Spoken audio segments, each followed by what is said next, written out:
Olá amigos, quero falar com vocês hoje sobre as chamadas tutelas provisórias. Um tema que foi muito modificado com o CPC de 2015, ele foi completamente repaginado, completamente remodelado.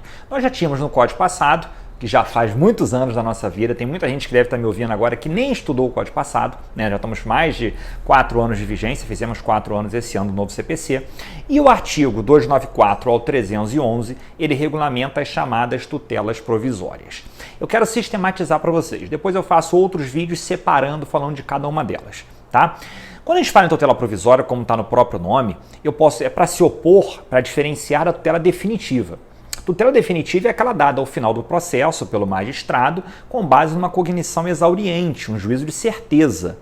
Quando eu falo em tutela provisória, como está no próprio nome, é uma tutela com base numa cognição sumária, com base em um juízo de probabilidade. É provável, é verossímil que o que eu estou falando ao magistrado seja verdadeiro e ele defere a medida. Exatamente por esse ângulo, a tutela provisória ela admite modificação, revogação, alteração ao longo de um processo, como se observa do artigo 296 do CPC. E aí a gente tem que separar as tutelas provisórias. As tutelas provisórias se dividem primeiramente em dois grandes ramos. As tutelas provisórias de urgência, as tutelas provisórias de evidência.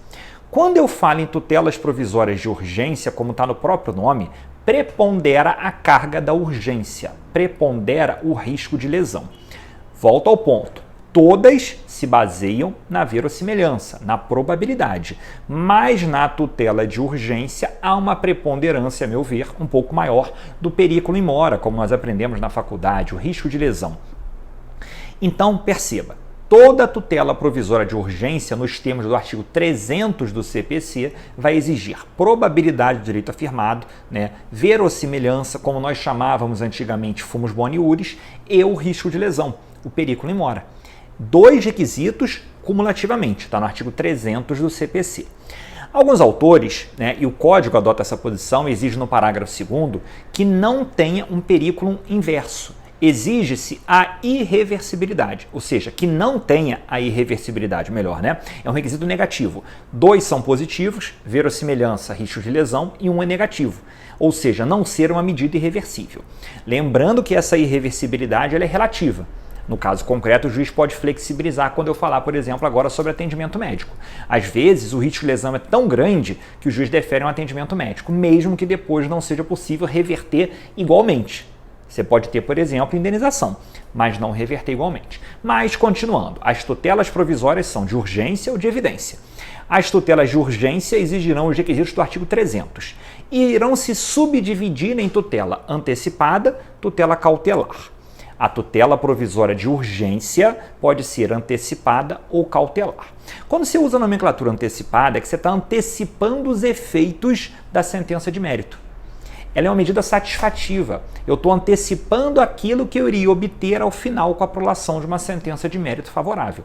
Não é antecipar a sentença, pelo amor de Deus, é antecipar os efeitos que eu iria ter com uma sentença de procedência. Eu estou antecipando o efeito. É o exemplo clássico do atendimento médico. Se eu ajuizo uma ação contra o réu buscando um atendimento médico, se a sentença for de procedência, é natural que eu tenha direito a esse atendimento médico. Quando o juiz concede uma tutela provisória de urgência antecipada, ele está antecipando os efeitos que eu teria dessa sentença de mérito. Isso é uma tutela antecipada. Ao contrário, você tem a tutela cautelar. Cautelar vem de acautelamento, de assegurar. Tutelas cautelares são tutelas não satisfativas. Elas não satisfazem o seu direito material nesse momento. Elas simplesmente asseguram uma futura satisfação. Elas garantem o resultado útil daquele processo. Então elas asseguram aquele resultado útil daquele processo. Imagina que eu estou ajuizando uma ação contra você, te cobrando uma dívida e descubro que você está dilapidando o patrimônio. Eu vou lançar a mão de uma tutela provisória de urgência cautelar, pedindo ao juiz, por exemplo, que determine uma indisponibilidade do seu apartamento.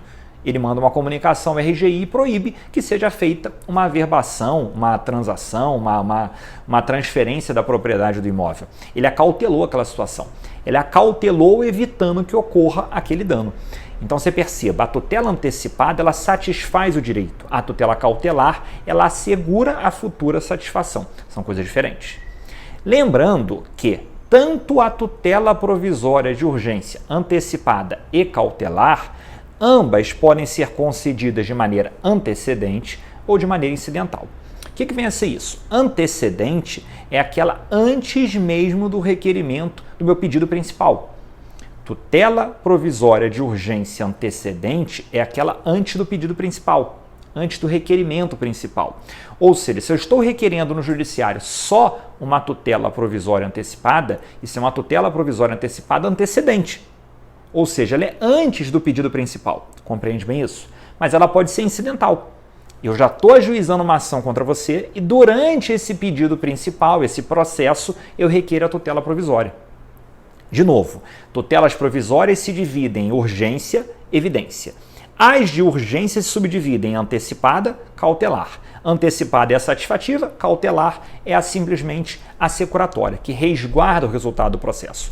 Ambas, antecipada e a cautelar, podem ser antecedentes ou incidentais. Você vai perceber esse desdobramento que eu fiz com você no artigo 294, parágrafo único.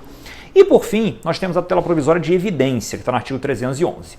Eu preciso depois de um outro vídeo só para falar desses assuntos, mas aí no próximo. Hoje eu estou trazendo um apanhado geral. A tutela de evidência é aquela pautada, como está no próprio nome, na evidência do direito. Eu tenho um alto grau de probabilidade do que está sendo afirmado e você dispensa o risco de lesão. O risco de lesão fica só para a tutela de urgência, não é à toa que ela se chama de urgência. A de evidência ela é pautada na verossimilhança, na probabilidade de direito afirmado. Então veja, geralmente a tutela de evidência ela vai ser pautada numa lógica de uma tutela punitiva. Por quê? Porque o réu está tendo atos abusivos no processo, é o 311, inciso 1º, ou vai ser uma tutela de evidência documental, que é o 311, 2, 3 e 4. O inciso 2, 3 e 4, você perceba que se pauta em prova documental. Eu tenho uma prova documental do meu direito e tenho, por exemplo, uma súmula vinculante do Supremo exatamente no lado do meu direito. Exatamente o que eu estou afirmando. Então veja, eu estou prestando um concurso público e está no edital dizendo que eu tenho que me submeter a um exame psicotécnico. Eu ainda nem fiz a prova, mas eu já ajuizo uma ação no judiciário dizendo que eu não estou obrigado a fazer o exame psicotécnico, porque a súmula 44 do Supremo, súmula vinculante, ela fala que o candidato não é obrigado a submeter exame psicotécnico se não tiver previsão em lei. E a lei desse concurso que eu estou fazendo não tem previsão de exame psicotécnico. Por exemplo, eu tenho um alto grau de evidência, um alto grau de probabilidade de que a minha alegação é verdadeira. Eu provo com o edital do concurso, provo com a minha inscrição no concurso, provo com a súmula vinculante 44, dizendo que eu não estou obrigado a fazer a prova. O juiz pode me conceder uma tutela de evidência? Pode. Isso é só um exemplo que eu dei, depois eu trago mais para vocês. Então, recapitulando para a gente fechar esse vídeo, eu tenho tutela provisória de urgência e de evidência. A de urgência se divide em antecipada e cautelar, podendo ser antecedente e ser incidental. E por fim você tem a tutela de evidência. Lembrando que as tutelas de evidência elas são sempre incidentais e satisfativas. As tutelas de evidência são sempre incidentais e satisfativas do direito da parte. Meus amigos, espero que tenham gostado demais desse vídeo. Continuem acompanhando meus vídeos, continuem curtindo meus vídeos, visualizando meus vídeos, segue meu perfil no Instagram, marca seus amigos e vão divulgar esses meus vídeos que eu estou fazendo para vocês na quarentena.